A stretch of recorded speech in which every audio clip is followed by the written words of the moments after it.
Hey, Power Life leaders, Eric here. Just wanted to give you a quick update to be aware of for this Wednesday.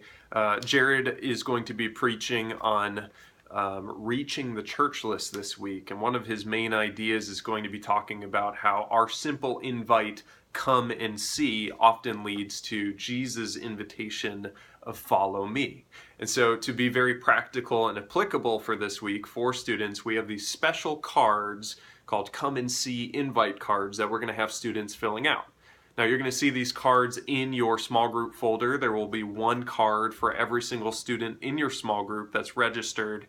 And basically what this card is there is a blank spot for your students to fill out the name of one person that they want to invite to Power Life next week. And there's also another little blank here for them to fill in your small group numbers. So what we want our students to be able to do is over this next week to invite one person who is not currently involved in church and say, hey, I would love for you to come and see what our small group is a part of on a Wednesday night at Hosanna Church.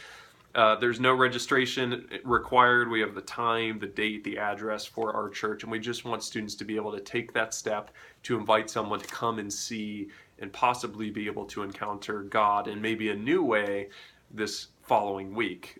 Next week, I will be preaching on empowering the powerless to wrap up this Multiply series, which will talk about who Jesus is, what that means for our lives, and how Jesus empowers us through his life, death, and resurrection to empower the powerless. So it will be very dual focused in terms of how we are empowered by God to empower others who feel powerless around the world and locally here as well. So just wanted you to be aware.